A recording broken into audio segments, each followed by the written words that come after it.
So, welcome everyone to our event today on Can Uncertainty Derail the European Economic Recovery? My name is Zsolt Darvas. I'm a senior fellow at Bruegel, and I'm very pleased to chair this event today. So the key issue is that economic growth in Europe has been in fact outperforming expectations. For example, last year growth was well over 2% per year, while expectations were much below 2%. So there's clearly a very nice growth momentum in Europe. But the question whether this growth momentum is sustainable, and also another question, what are the major uncertainties which could risk that this nice growth performance continues in the coming years. And there are a number of issues that we can mention, both internal to the European Union and also external. Now, some internal issue certainly includes, for example, the United Kingdom exit from the European Union. While we are always seeing up and downs in the negotiations, at the moment we do not really see what will be the long-term relationship between the UK and the EU. There seems to be more of a consensus on the transition period after March next year, so exactly a year from now. Yet we have not yet agreed even on the transition and also on the withdrawal treaty, so that's certainly a part of uncertainty. Another one is related to political. Our prominent speaker, Franco Buni, is from Italy, and certainly, as you know, Italy just had elections, and at the moment there is no government on site. We do not know what will happen there, what government will be formed, what will be the policies of the new government, but that could also bring some uncertainties into Europe. And also within the Eurozone, there are also a number of other more economic issues, like, for example, large unemployment in some parts of Eurozone, which is gradually improving, but only gradually, and it's still a major problem. There's a major problem between trust between different members of the Eurozone and the European Union in general. We see a divide between both the north and south, and also the west and east of the EU. So I think there are really a couple of issues which might pose uncertainties. And also outside Europe, certainly the most important issue is certainly the United States trade policy, which we'll also discuss today. So I'm very pleased to chair this panel, which will have three really prominent speakers. Let me start with the lead speaker today, Franco Buni, who is the Vice President of ISPI and also a Professor of Economics at the University of Bocconi. And ISPI has written three reports, one on Italy, one on Europe, and one more on global. And Franco will, I think, give a mixture of messages of these, but focusing on Europe. Then, second in alphabetic order, we will have Maria de Mertis, who is the Deputy Director at Bruegel. And thirdly, in the alphabetic order, we will have Martje Schaake, member of the European Parliament. She already informed us a few days ago that due to other commitments, she will be a little bit delayed, so she might arrive, I don't know, in 15 minutes. But we very much welcome to see her. So first we ask Franco to offer an initial presentation of about 20 minutes. Thank you. And then we will have a discussion with the two panelists, and then I will open the floor for you for questions and comments. Can we go back? Yeah. Thank you very much for having me here. This is really the most prestigious think tank in Europe, and the relationship with ISPI is very good. The title of today's conversation and debate has some relationship to the title of the last ISPI report our annual report on the year before, which is called "Big Powers Are Back. What about Europe?" And clearly, these big powers are the element of uncertainty in a way, because they don't agree with each other. This is a moment of divided words. So this is the source of uncertainty. And the point is, what is Europe going to do in such a situation? Are we going to get more united or more effective or less effective, etc.? You can download this free from this website of ESP if you want. Now, what are the sources of uncertainty? Starting from the specific European issues, let me just start from probably the less important, but it's still it cannot be left out.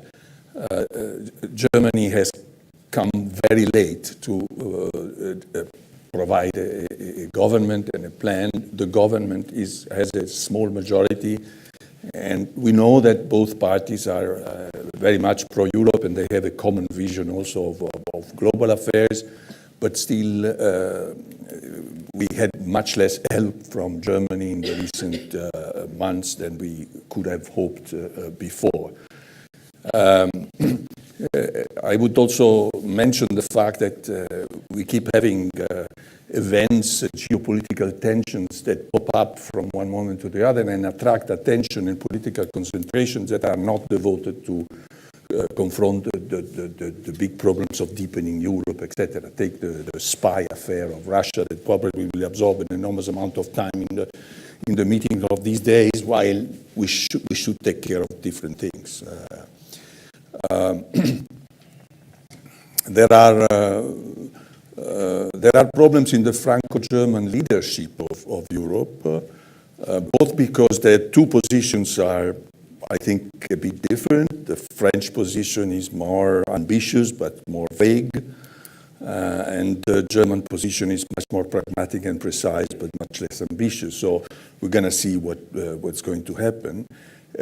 And we also sometimes ask the question, how much is this leadership accepted, and how much is well accepted? I think it's more accepted than it used to be, say, 1 year or something more time ago, because pragmatically we have all accepted that somebody has to lead this complex thing that we have in Europe. But still there are enemies. Political, economic, and economic. Political and economic problems coming from Italy are certainly last in this,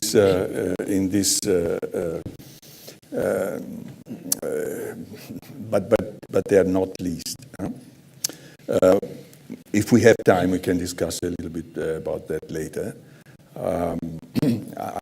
My idea is that most of our problems are really de facto European problems, both because they in part come from defects of the European integration and a wrong relationship between national countries and because Italy is a bomb for Europe. So if we don't solve our problems, I think that many more than Italians will be hurt. If we go to global issues, we could have an enormous list, obviously, and take the whole afternoon to discuss it. I just pick two very specific aspects. One is a point which I discuss a little bit in one of the chapters of this report, which is what happens when you have a situation like today where the economics is fine because basically the global economy is getting into a positive cycle, but the political situation is very bad, and there are a lot of divisions and conflicts and geopolitical tensions. I mean, this contrast is a source of uncertainty, a very big source of uncertainty, I think. It can be solved in different ways, and we don't know how. It's a stimulus in a way to solve things, but it gives a windows of opportunity, because the economic situation is positive, and it's a window of opportunity to really take care of the institutional and political things, but also negative loops can develop between these two. And then we have the most relevant topic of today, which is Trump tariffs and protectionism and the danger that growth can suffer from this. Even yesterday, the decision from the Fed was in part commented by saying that, well, things are going fine in terms of GDP, but the consequences of a trade war could be very severe. So this creates also uncertainty. It could create uncertainty also on monetary policy in America, and not only in America. As I said, I've written a few pages here on this contrast between the good economy and the bad politics, and how this can create uncertainty.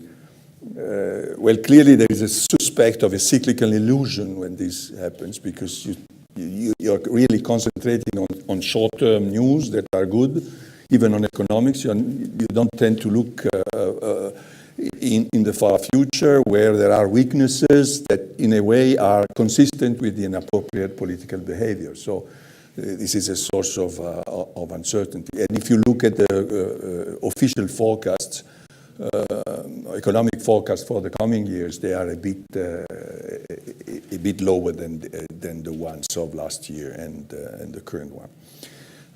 Moreover, there is a tendency to not to use the good economic cycle as a window of opportunity to correct the policies, but quite the opposite, to go for economic complacency that distracts from the efforts to correct their own policies and improve institutions.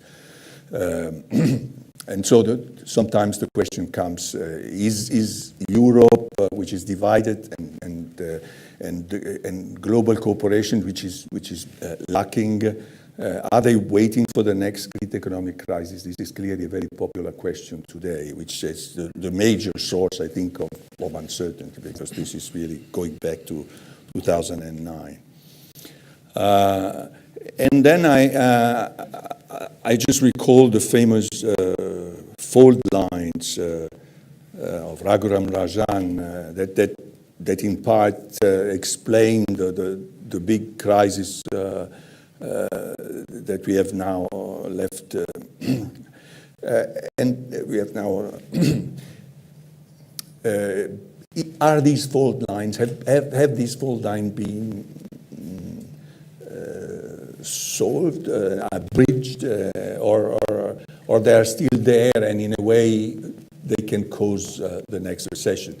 And here I list the obvious. This is the obvious list of fault lines that we all know: income and wealth distributions, the famous losers from globalization, which is a much more subtle concept than the one purely economic that we have in mind.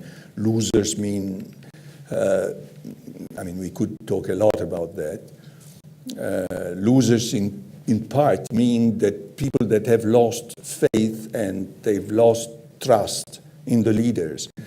They don't want to delegate power. And therefore, big decisions that are far from them cannot be taken effectively, because they don't want to delegate power. And this creates localism, and even among people that are not really victims of globalizations, because they survive very well. And then you have the productivity paradoxes, the secular stagnation. There's an enormous literature there, obviously, and I don't think that even academic research has reached any robust results. So this is a big source of uncertainty for the long term. There's an excessive degree of indebtedness of the world, much different from the one that preceded the big crisis of the 2007-2009, because it's distributed in a different way, it's concentrated in certain countries, and it's shaped in a different way. But still, the numbers are impressive. I mean, the ratio between total debt and GDP keeps increasing, and it's a disaster. I mean, it's a bomb. Sooner or later, we have to do with something with it. And the big doubt, according to me, is also why is this debt keeping increasing? What is the most general explanation for that? Well, according to me, quite apart from the fact that it's nourished by extremely expansionary monetary policies that are doing, I think, damages now, right? So we have to be quick in shrinking the excessive liquidity which is around. But this is just a mechanical cause. What is the political cause for this global leverage?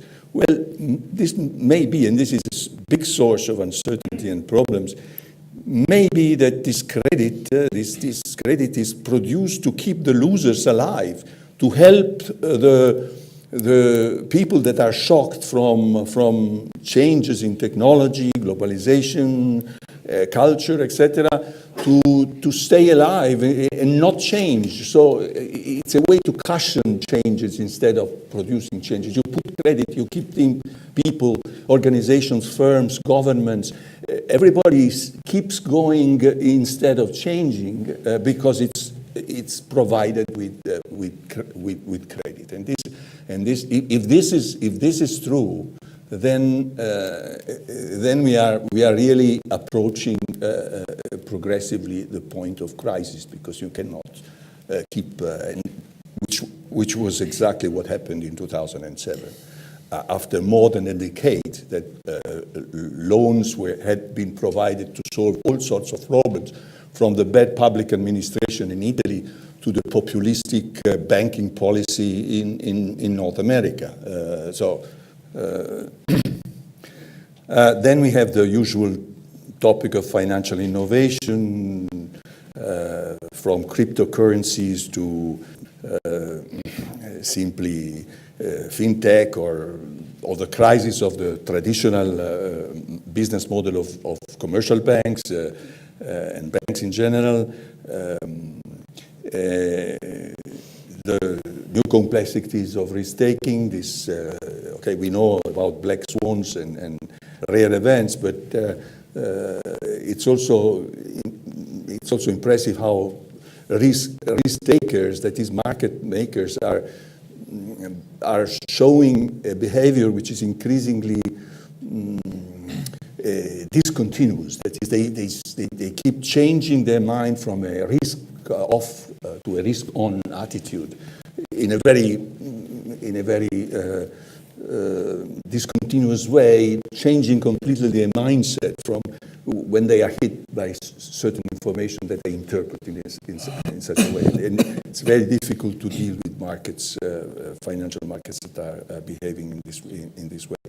Then we have monetary policies that are, according to me, in a crisis period, also theoretically, I mean, the relationship between money and prices is less and less evident.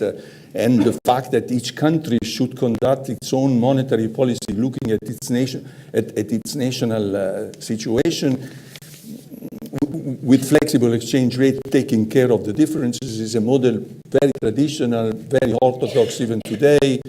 Repeated continuously by central bankers, finance ministers, etc., but I think it's failing because the globalization of finance requires much more coordination between monetary policies in order for them to have any hope to be effective, and probably also some more care about the uncertainty that comes from exchange rates, potential changes in exchange rates in particular. And then we have also sort of an ideological shock. I feel it a lot coming from Italy, but I think that this is also the case in other countries. Sort of an ideological struggle between economists, politicians, and commentators, public opinion that concentrate on short-term stabilization and they want a lot from monetary and fiscal policy, and the others that insist on structural reforms, long-term reallocation of resources. Clearly, we need both, but the equilibrium between the two is very difficult, and in a way, it's a source of unbalance, also politically, that creates uncertainty. A final slide on what is probably the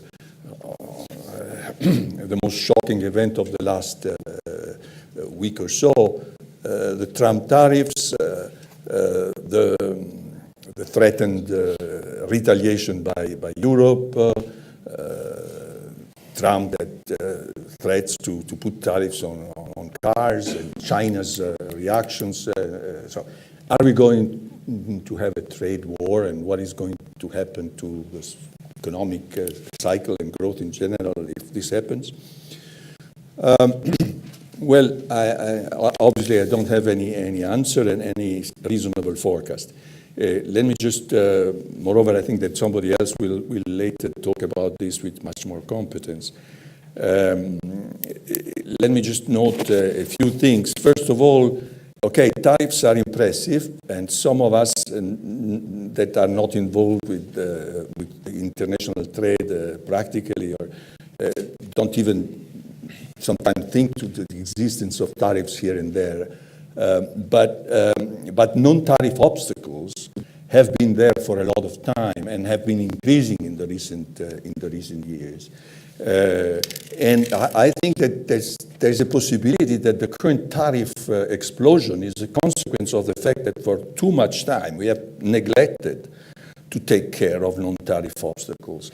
There were, colleagues of mine around the world producing graphs and numbers measuring the degree of non-tariff protection, and this was growing, but nobody would listen to them because that was a subtle calculation made by putting numbers attached to regulations, little subsidies, etc., etc. But this is what really counts a lot. And in a way, and obviously the WTO is totally inadequate to confront a situation which has these characteristics. It's has practically no powers, really, only the power of certain rules. It's totally bottom up, and so now how to cope with such a thing. What I have in mind personally, but I think it's shared by many people, is that we have to exclude an ideological contrast between free trade, intending by free trade total liberalization and protectionism. Clearly there is a way to deal with these equilibria, with differences in more or less temporary differences in cost of producing things, and today also in cost of adjusting to the new comparative advantages that come from globalization and technology. So there are ways to interfere with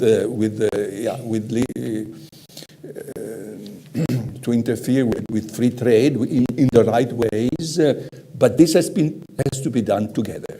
So with cooperation. So this is the crucial point. So we should sort of exclude the fact of going to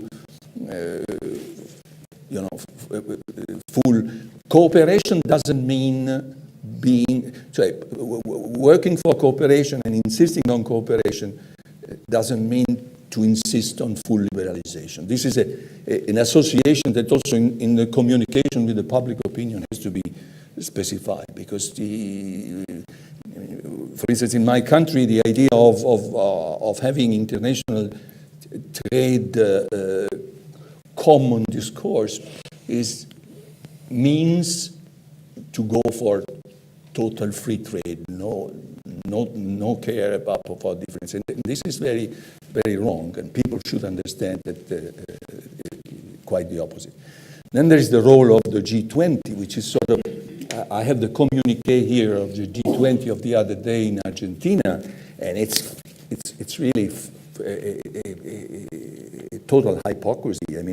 There are two lines on trade, and it says, we reaffirm the conclusions of our leaders on trade at the Hamburg summit. Things have been changing from the Hamburg summit, obviously, and recognize the need for further dialogue and actions. We are working to strengthen the contribution of trade to our economies. If G20 will go for a hiding operation of these issues, the contribution will be negative. Let's remember that in 2009, the G20 was extremely effective in giving also announcements, politically very effective, that there was a general desire not to react to the crisis with protectionism. Today things are a bit different. And then finally the issue of what is going Europe to do. Are we going, we have this delegation of power to the Commission, which makes Europe theoretically much more powerful and effective, and this can be beneficial for Europe, but also for the rest of the world, because you have an actor which has certain values that are well known and can work to get real solutions to the problem, can also act as a bridge between different. But the problem is, will our delegation resist, or is it in danger? Will trade centralization be in a way weakened? For instance, we are hearing about Germany having a lot of diplomacy now with China, etc. It's fine. I mean, but it's fine, very fine. Let's wish all the success to this diplomacy, but it should not decrease the effectiveness of common European trade policy. Also because Germany is highly concentrated in certain sectors, has a very special interest in international trade, has an enormous surplus. And if you put together Germany and China with the big surpluses, I mean, as advocates of free trade, they are sort of suspect of self-interest, obviously. So so it is important that Europe also from the point of view of appearances, I mean, in terms of how it shows up, it really acts as a common. And I repeat, this is for the benefit of Europe, but also of the rest of the world. I think I will stop here because I've exhausted my time.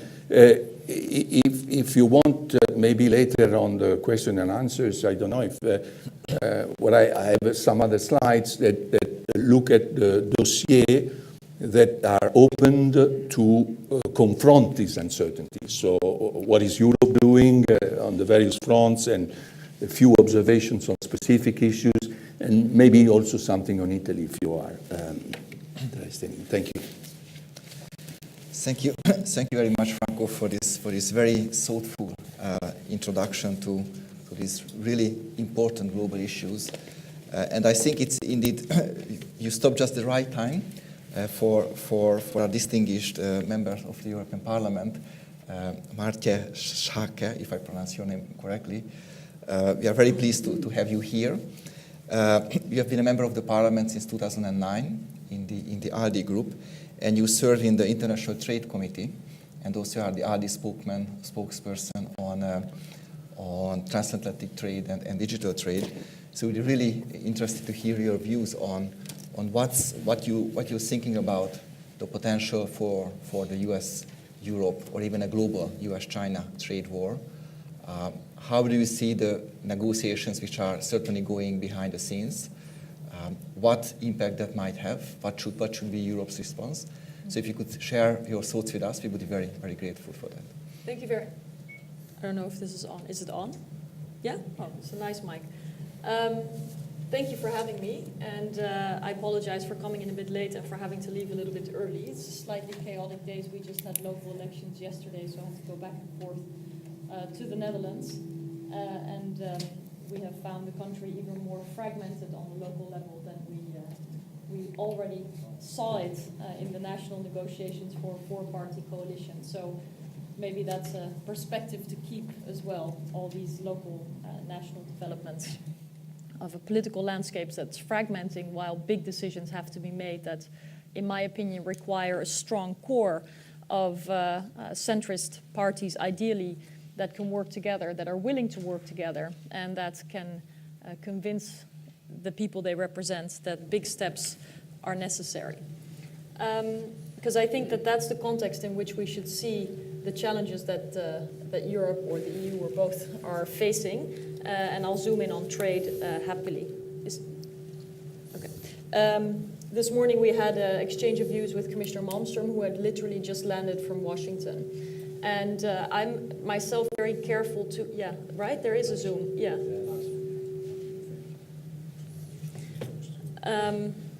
Is this better? Yeah. Maybe. Okay.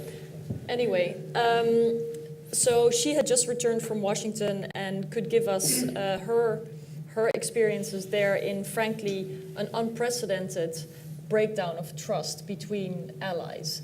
I think, and I've spent time studying in the US. I'm vice president of the US delegation of the Parliament. I've been committed to seeking a solid outcome of the TTIP negotiations when they were still ongoing. But it's safe to say that my transatlantic heart is bleeding. What is going on in Washington and how hard it is to read what the thinking of this administration is really actually quite damaging to liberal democracies and our credibility and our ability to stand up to some of these big challenges. And I think it is painful and at the wrong time. So it is very important that we respond wisely. And of course, with tweets at early hours, hints that trade wars are easy and even more easy to win, with something sensational coming out of Washington almost every day, it is easy to get carried away.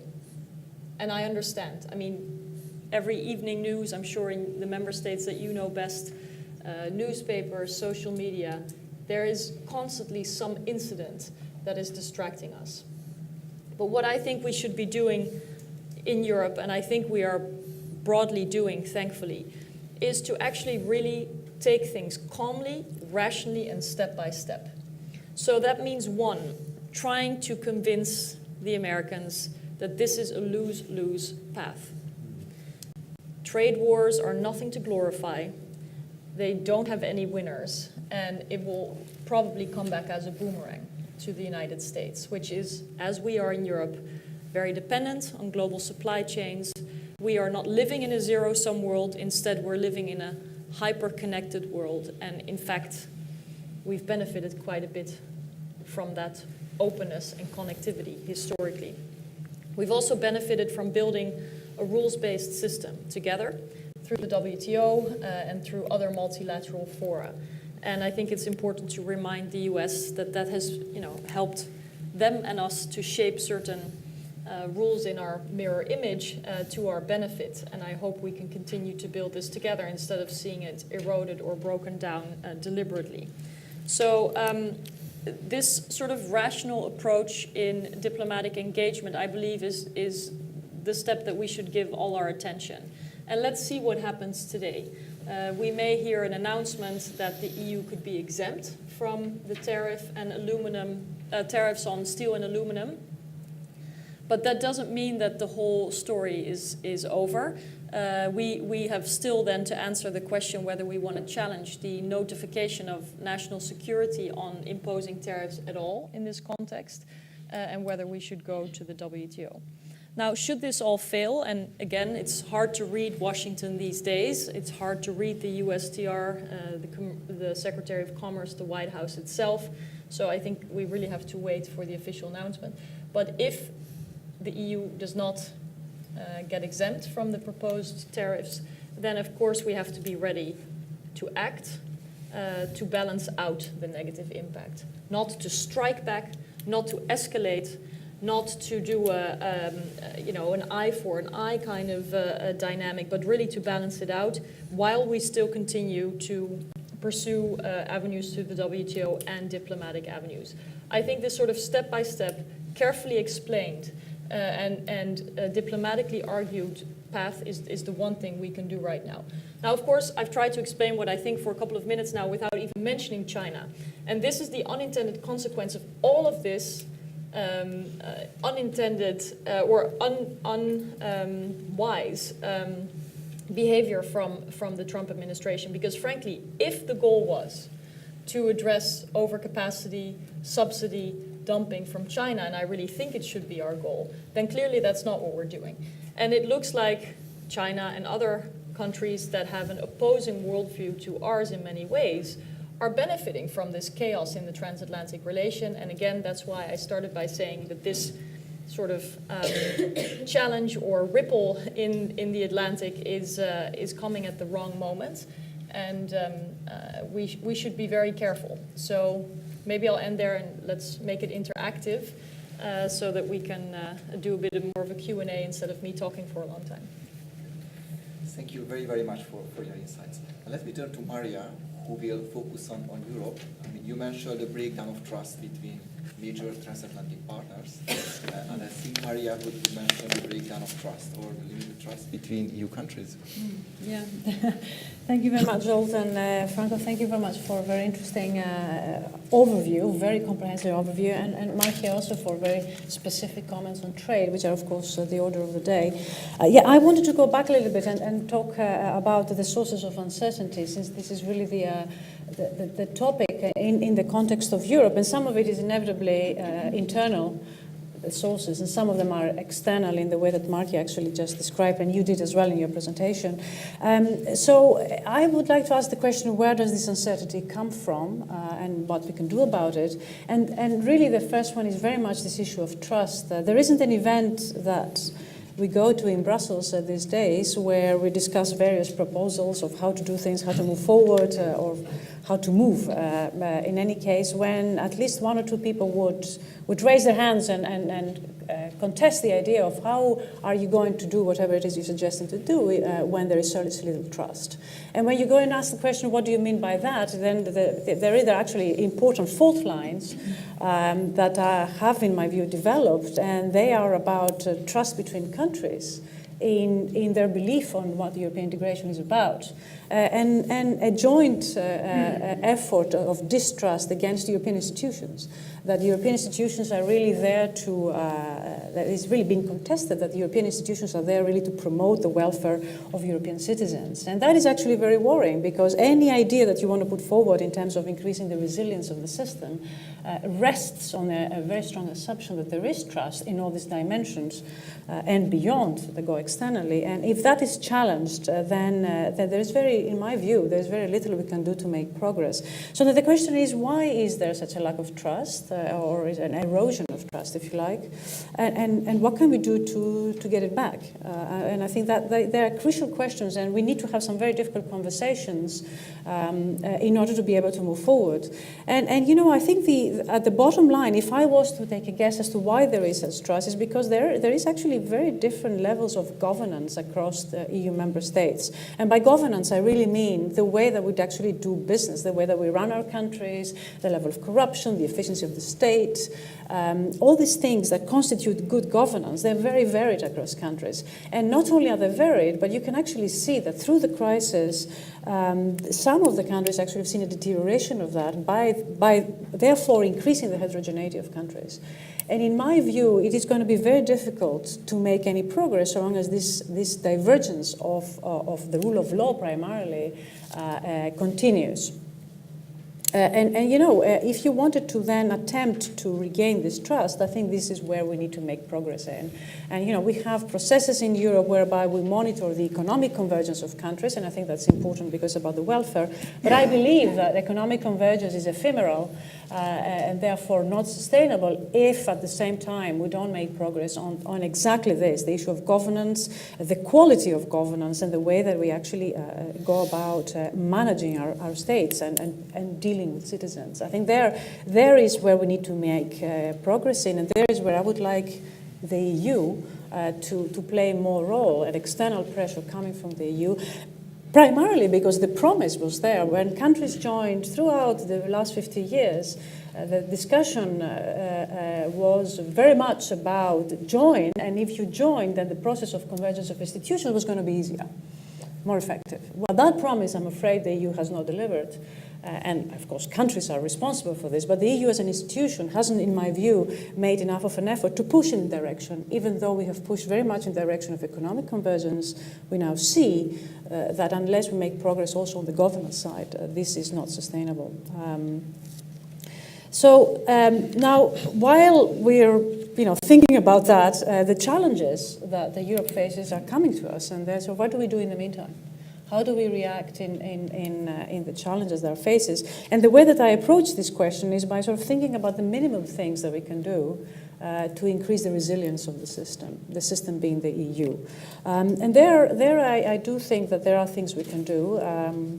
The first one is Brexit. I think we need to ensure as an EU that we have a good Brexit outcome.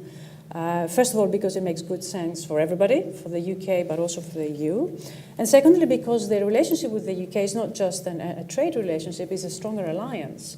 If we don't get that right, it means that we don't value our alliance. And therefore, I think that would be extremely counterproductive in our ability to live peacefully in the future. So nurturing the alliance is the primary reason why I think we need to have a good Brexit outcome, let alone the economics behind it.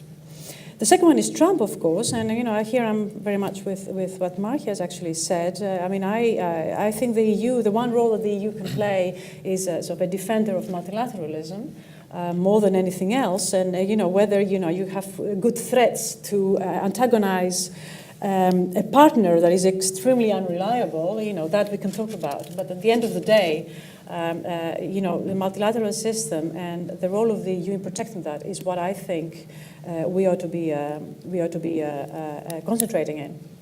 And then the last thing that I would like in terms of the architectural review, because there's a lot of discussions both here and in capitals about how to move the EU architecture forward, again, with very little trust on what countries are able to do and commit into the European integration, as well as distrust on the European institutions, there isn't much we can achieve. But the one thing I would like us to think about is how can we provide insurance for the system?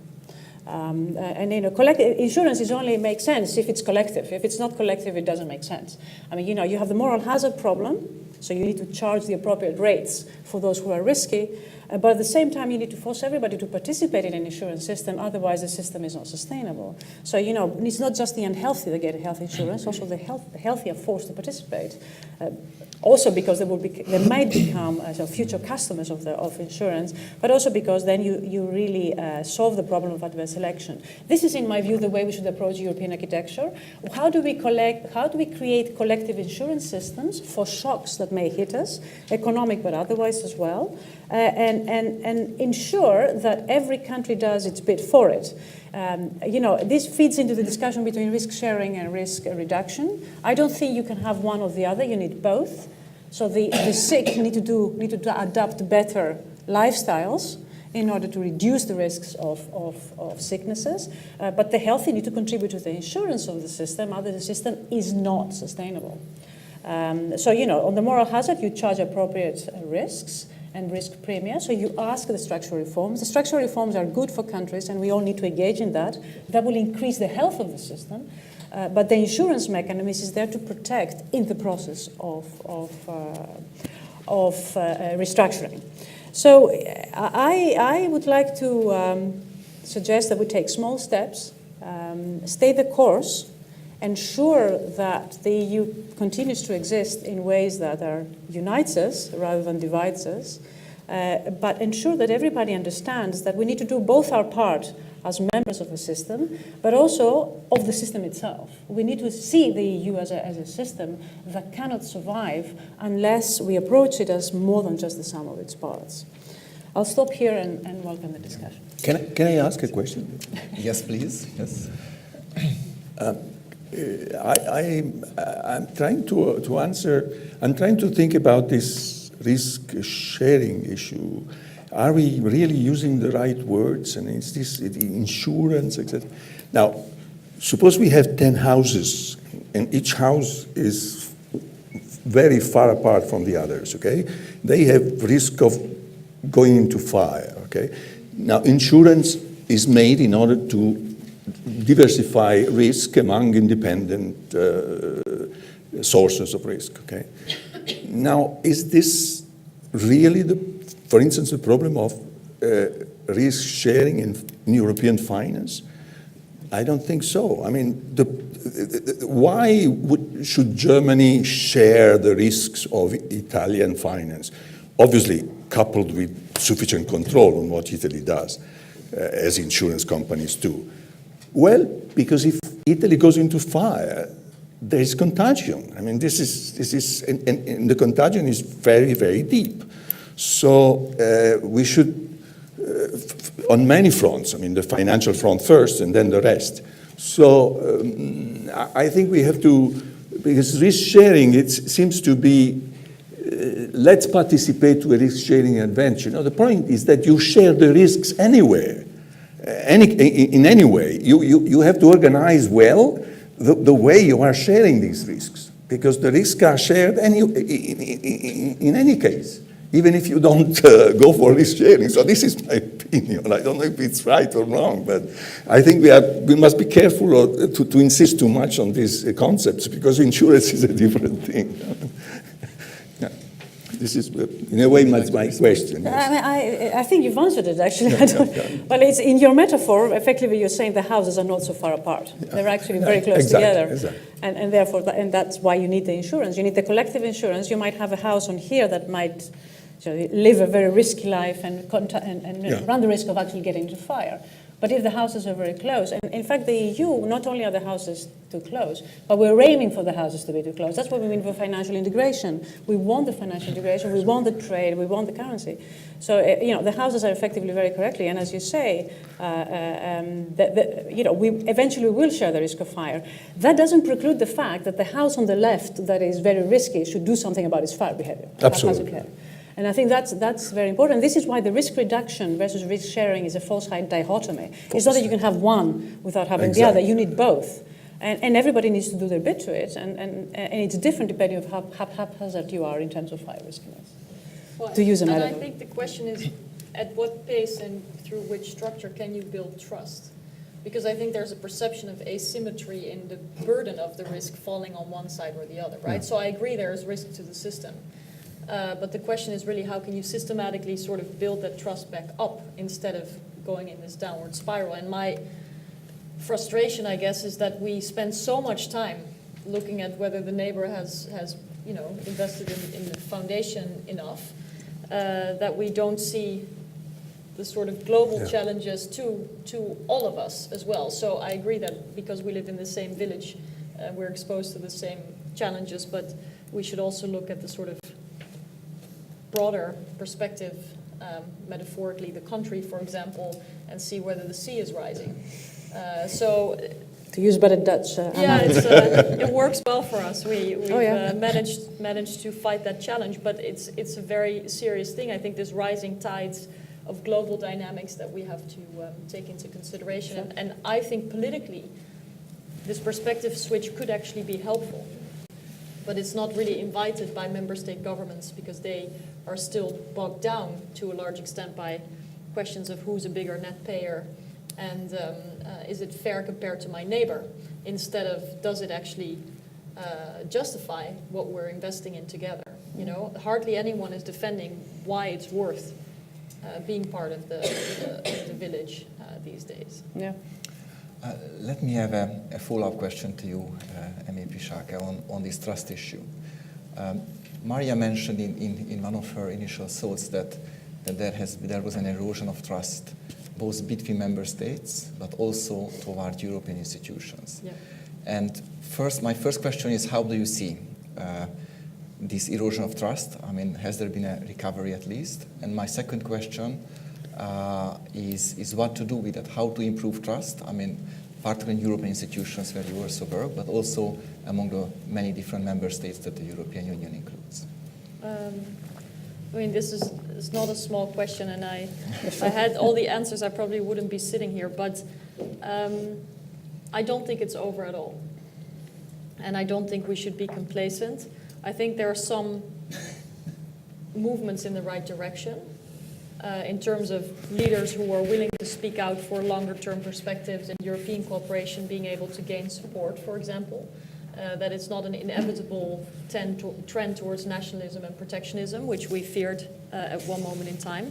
But at the same time, these are still political forces that are adding into the equation of what we can do together on the European level. You know, even if they're minorities in most countries, they're still determining the terms of the debate, the flexibility and the room for maneuver of governments, the tone versus other countries or immigrants, because these are usually exchanged in an instrumental way. So I think we still have major challenges to deal with. Now, how can it be overcome? I believe we need to be rigorously focused on a set of priorities And we need to also, so a set of priorities, and I think they're not that difficult to sketch. I think there are a couple of issues from migration and asylum to climate change to economic growth to defense that are necessary to tackle, and you will find a lot of people agreeing with that.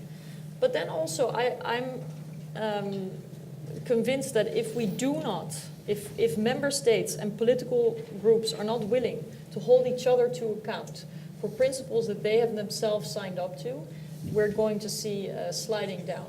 So, questions of how to deal with Hungary when you're the Christian Democratic group, the fact that there have been absolutely no consequences or no serious or visible political challenges to Viktor Orban's behavior, while at the same time, when it comes to Poland, there's a whole different approach. People are not crazy. People are not crazy. It is not credible to operate that way. And the same goes between member states. It's really, really hard to ask for solidarity when it comes to cohesion funds, when you're not giving an inch of solidarity when it comes to immigration that you have yourself signed up to the rules. So I'm in favor of a sort of a rules-based approach, not only on trade, but also on European cooperation.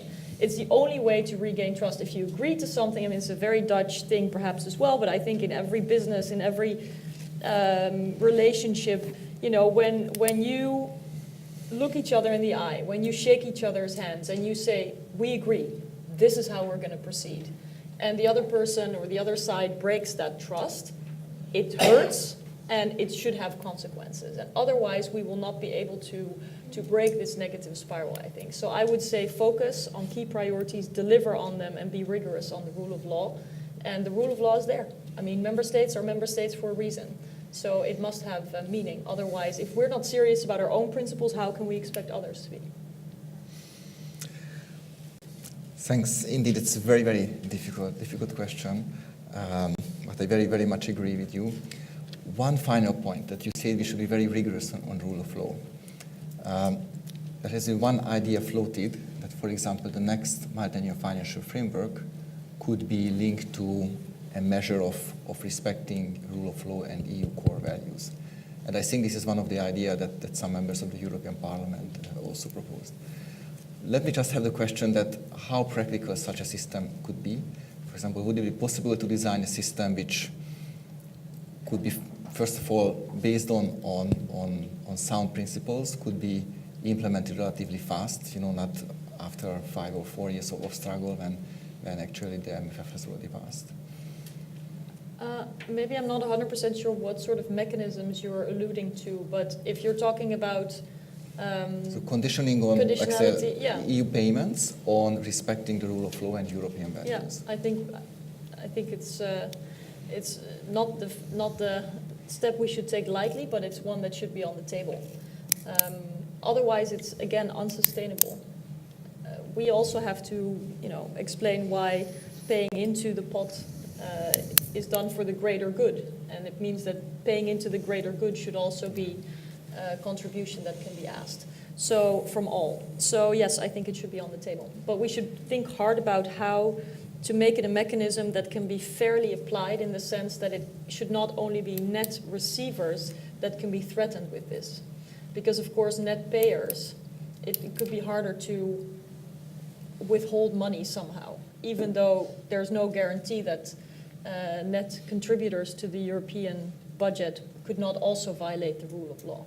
So you want to think about a mechanism that cannot be seen as inherently discriminatory towards the net receiving countries. I think that is one thing that is important for the sense of solidarity throughout. That's a very, very good point. Maria, would you like to?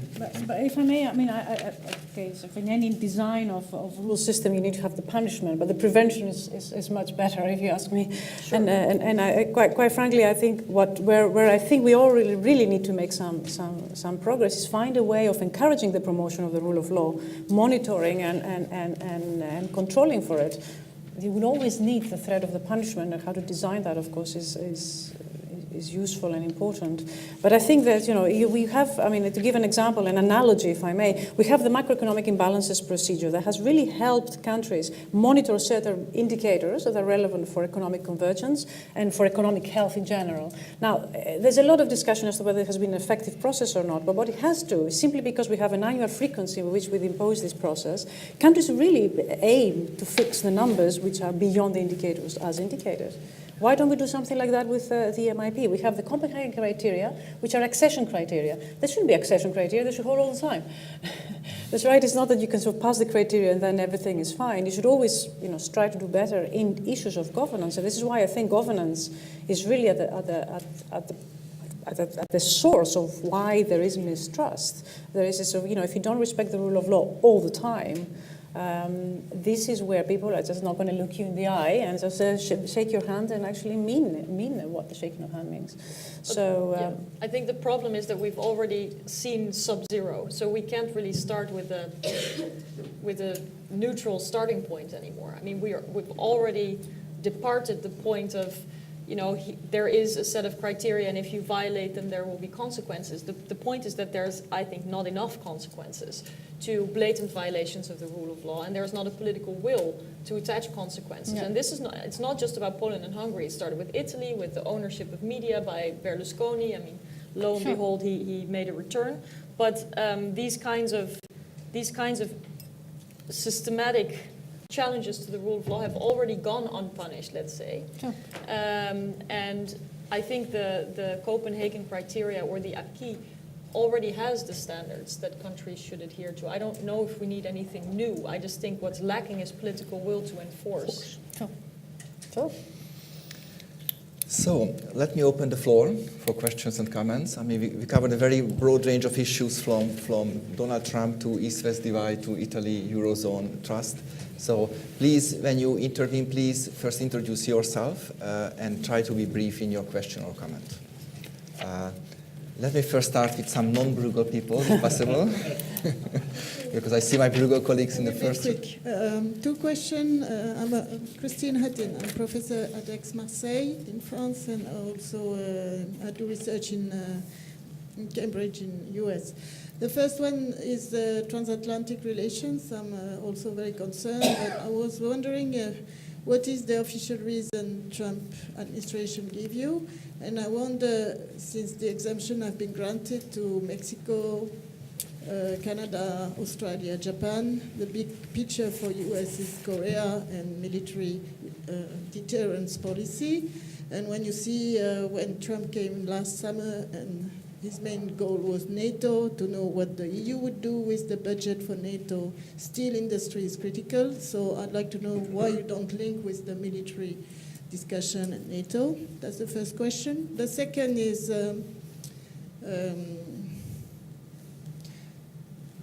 sorry, I just forgot. You come back. So let us collect a few questions, and then I ask all three of the panelists to respond. So is there a question there? Okay, then Marek, please. Marek Dąbrowski, Bruegel.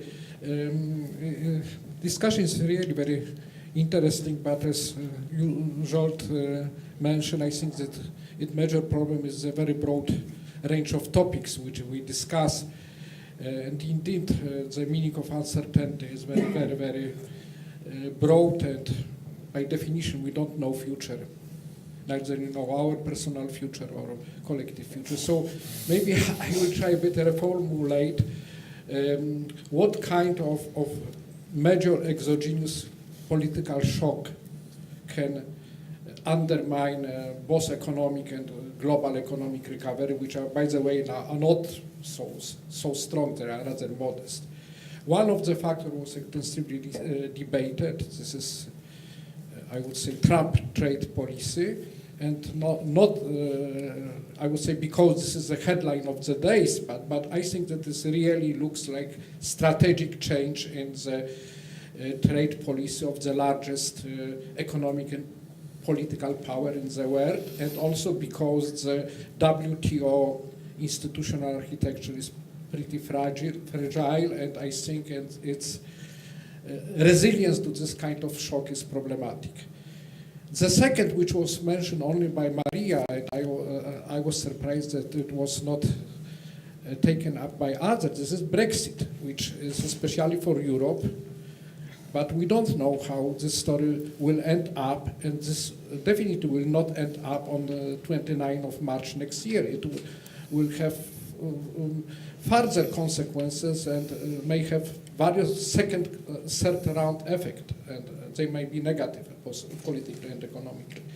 And the third factor, which was mentioned partly in some intervention, this is, I would say, increasing authoritarian trend around the world.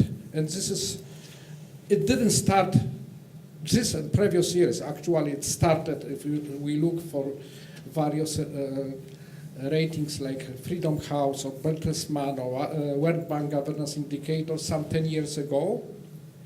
It's incremental. I absolutely agree with you. Of course, we have some shocks, but this is going. And this relates both to Europe, but also outside Europe. And sometimes are not easy to catch, because in this kind of ranking, some countries are already considered as authoritarian, but very often the degree of authoritarianism is increased. Let me give one example. Is China, which was never considered as a democratic country, but I am personally afraid that the kind of constitutional changes which are now introduced, they will increase political uncertainty. What China can deliver, both in terms of regional, global security, but also in terms of attitude to global economic order. There is dominant view that this is, regardless what will happen internally, China will be major pro-globalization force. I am not so much sure. In my perception, this is rather return to some sort of Maoism in terms of ideology, in terms of and it's unclear what can it bring in terms of global economic order, for example, in the next 3, 5, or 10 years. Thank you very much. Thank you. Please. Francesco Badia from Bruegel. A lot of right stress from the panel on governance, respect of law, trust. From this point of view, it would be very interesting to hear something about Italy, because Italy's performance in all this is not stellar to start with. And after the current elections, it may deteriorate. I mean, important political forces, we don't care about Europe, we will go our own way. Professor Bruni said he had something to say about Italy, and it would be very interesting to hear what he has. But of course, the other panelists may also have to say something about that. Thank you very much. Thank you. Is there another question? If not, then let me ask our panelist. Maybe I would start with MEP Schaake on and end with Professor Bruni on perhaps Italy. But of course, if any of you would like to comment also on Italy, feel free to do that. So please, yes. On whatever topic, globalization, NATO, yeah, Brexit. so much has been said. It's very important things altogether. Maybe I'll start with Italy, actually, because I think if we really push ourselves, we can wonder, is this the product of a lack of trust, or is it, starting lack of trust? I mean, I think the fact that the five-star movement could grow so fast is really because people thought anything but, the established parties. And I think that explains part of the trend we see in multiple countries. And we really have to ask ourselves why. And I say this as someone who serves in political office, and we face this competition of newcomers all the time. So I think the lack of addressing serious problems in Italian politics before has led to where we are today. Now, of course, we'll have to see how it plays out going forward, but perhaps the carrying of responsibility will lead to some reckoning, either with positive surprises or negative surprises, but at least that's one of the things that is possible once you're in elected office, is to be held accountable, right? So let's see where it goes. I've seen very mixed signals from my colleagues in the European Parliament. Some easy to work with, some I would fear for what the impact could be. But I think you're right that Italy has been a challenge for Europe in many ways. I will leave the economics and politics for those who know better, but also in areas like sanctions, vetoes on EU sanctions, for example, vis-a-vis Russia for the bombardments in Syria, are something that I have thought was a big mistake. The challenges to bring Italy on board for Iran sanctions have been something that has disturbed me quite a bit. So I think there's understanding of the challenges of an unstable or isolated Italy from the past, and probably even more so going forward with a new set of actors having to take on huge responsibilities and challenges with an agenda that doesn't necessarily suggest that they're up for that challenge. Then on the question of sanctions, the national security argument, and why or should it be tied to the NATO budget? I think what you see there is the fact that the US is invoking a national security reason to impose sanctions is actually very controversial. So it would be politically unwise for the EU to step into that frame and connect it to NATO payments and whatnot. I think the whole idea is to challenge the labeling of national security as a reason as such. So that may explain why that hasn't happened to that extent, although of course it's been mentioned that to invoke the national security argument vis-a-vis allies is not appropriate. So it has been referenced in that sense, but not in a sort of quid pro quo kind of way and tying different files together.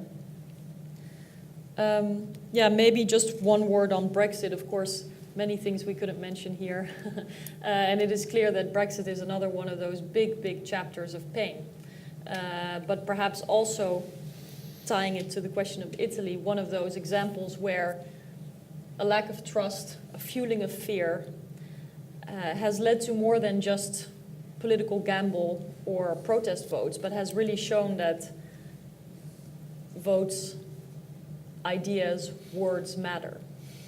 And in that sense, I believe that both the election of President Trump and the vote for Brexit and the unfolding chaos that is happening every day has been a wake-up call to some in Europe.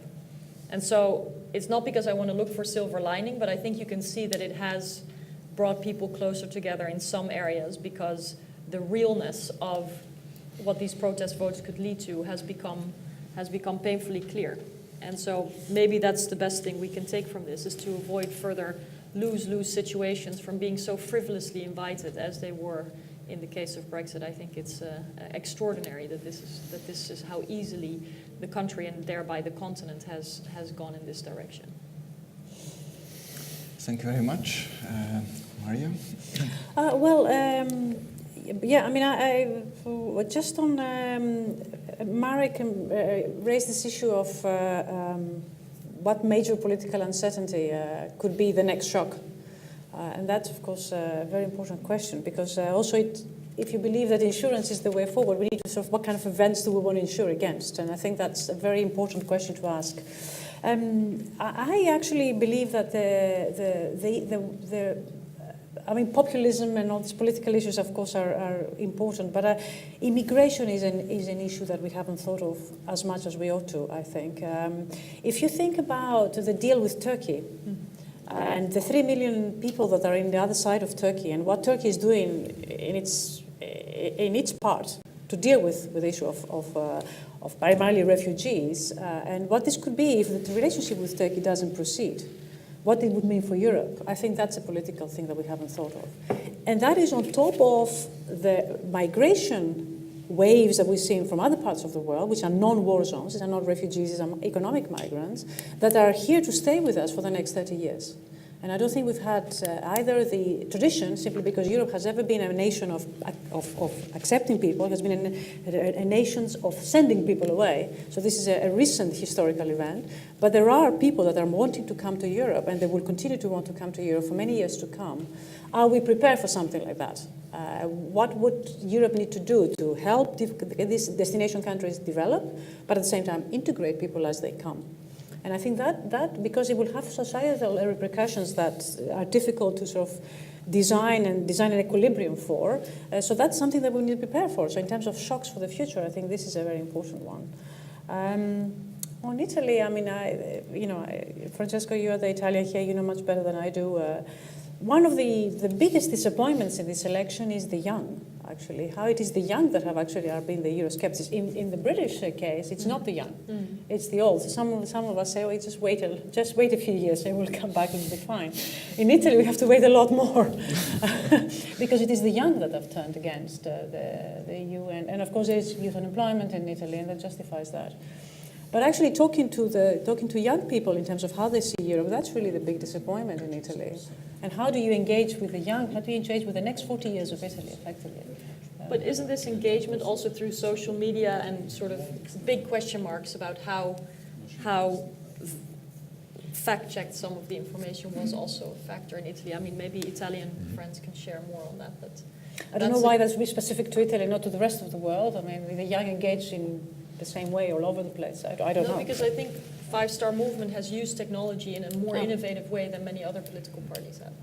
I see. Or more revolutionary, maybe I should rephrase. Huh? Sorry? Oh, it's important how to use new technology. Yeah. Sure. Yeah. No, yeah, I mean, in view of the Cambridge issue now, I mean, Exactly. It's This kind of not, issue. It's Yeah. not an important point. I don't know. Professor Bruni? Well, I would like to be prepared to answer questions on Italy much more than I am, and I would enjoy spending 1 hour trying to put in order the ideas. But let me react in a very quick way to these curiosities about my country. Well, first of all, Brussels has been a scapegoat for Italy. We have problems, bad management, structural reforms are not coordinated at the European level, so the incentive to go for structural reforms is very weak. We only have these specific recommendations of the Commission, which I keep writing and talking when I go around in Italy, saying if you look out of 5 specific recommendations, 4.5 are on structural reforms. Only half of it's on fiscal prudence, etc. So when you talk about austerity imposed by Brussels, just look at they care about schools, about laws, and in fact, if you look at the legislation that in Italy has gone on and has improved a lot the country recently in terms of human rights, in terms of many important. I mean, much of this has been inspired by Europe. We were late in complying with European rules, and this was a big force for the government to push the legislation through the parliament. So Europe has been extremely important for it, but the problems are there, and everybody thinks to Europe as a scapegoat for them. So when you go to Brussels, it's to get something instead of bring something, and this is what. But this is not only for Italy. I mean, I think that other countries are behaving the same thing, so that the construction of Europe loses something instead of getting something. I'm sorry. On the 5-star movement, I mean, here the discussion is very delicate, and I'm not sufficiently expert to. But let me say a couple of things. First of all, they are much more flexible and much more. Let's say, able to enter into some kind of an agreements with much more reasonable people than is normally thought. They are not neither extremely right nor extremely left. They are a strange group of people. They are extremely diversified inside. There are really criminal. I don't want to exaggerate, but in a way there are inserts of criminal people, especially in the recent vote. There are old fascist people that, for instance, are ruling Rome. This is a group of people that have really fascist roots in the tradition of politics in Rome. But there are also people that come from the left, from the Social Democratic Party, and in a way they have a big merit because they have absorbed the discontent in Italy that could have gone in much more radical directions. So I think that something can be done, I hope, with this group of people. There are many young people that are, I think, in reasonable good faith, totally ignorant often, but also open to cooperation. And the problem is that nobody is really there to cooperate with them because the weaknesses are also outside them. I mean, the Social Democrats are in a very strange situation, very divided and unable really to deal with the Five-Star Movement, which would be the solution, I think. And on the right, you have Berlusconi and the fascists. So it's really hard, not so much for the Five-Star, but for the others.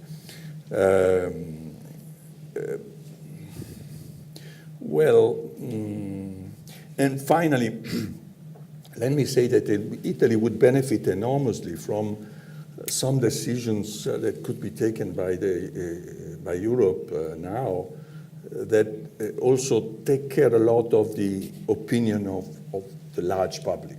So, for instance, if anything could be done, maybe with a small amount of money, we don't need to. Then we economists, and we're going to play the trumpet and to try to magnify this. Just give us a little bit of money, put there for unemployment insurance. But the only thing we need is to be able to go around and to explain that Europe is there for something that is clearly visible for people. And an unemployment insurance device, facility, may be very small, but can be, I think, usefully publicized in Italy to get more trust in European. And obviously, another front where it's urgent to make progress is migrations, because there we are really victims of injustice. So we have to feel and to be able to sell to our public opinion the support of European affairs. So let's hope that we can get, in this sense, a little bit of. And in a way, this is also a reason why European authorities now should look at highly technical issues like banking union and all these things. I am a financial economist. I would like to give all my attention to these affairs here. But I feel like a citizen that I have to take care of other things, because other things are much more. The Europe of banks is a disaster in terms of publicity. I mean, if they go around and talk to the issues that I know better, you know, they will just shut me down. So we need to receive some messages that are more, and in a way, dealing with the problem of the Eastern countries. It would also be a nice piece of news. On the migration front. On the migration front first. But can I ask you something, just to understand, because I understand the question of, a small symbol or gesture rather to Italy, but my sense was that around the earthquake there has been quite a bit of mobilization, that there is this thing called Globalization Adjustment Fund, which as a liberal I'm very critical of, but in any case it exists.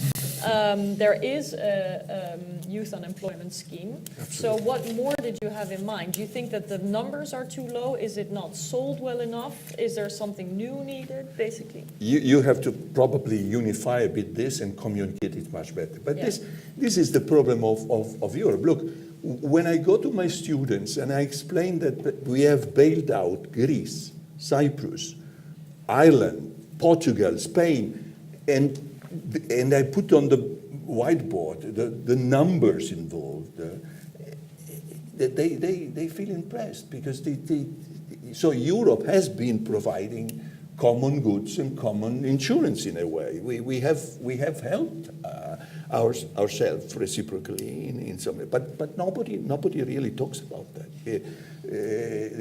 There's no sensation that Europe is there really also to help each other, and we, in spite of the institutions we have that are still a bit immature from this point of view, but we have done a lot. Now people should be informed, and Italians in particular need to be informed about that. By the way, the five-star movements have denied the fact that they are enemies of Europe. They for instance, somebody like ISPI, somebody like me, or my institution, ISPI or Bocconi, that are notoriously extremely pro-Europe, attract a lot of interest by them. We keep getting phone calls, visits.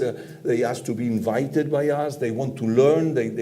Some of my colleagues receive some of the five-star guys, and they take notes on advices. So we can work with at least some of these guys. We have to discriminate them. We can work. But the problem is that something has to come. Europe cannot just wait that Italy helps itself. I mean, we have to move But you know what I think would be a good challenge? For you to teach your economy lessons with all those bailouts to Dutch students and see what questions they ask. Yeah. This is what it's about. Yeah, exactly.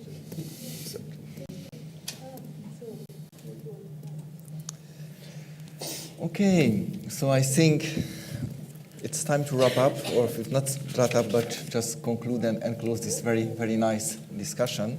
We have talked many issues that various type of uncertainties globally within Europe, within countries, which might or might not have impact. But I think one very key conclusion that there are so many issues under the table that complacency should be a word we should never heard of, and instead focus on really deeply on the underlying causes of the various uncertainties. So again, let me thank MEP Schaake, Deputy Director Demersis, and Professor Bruni for sharing a very thoughtful ideas with us, and for all of you for being here and participating in this event. Thank you very much. Thank you. Thank you.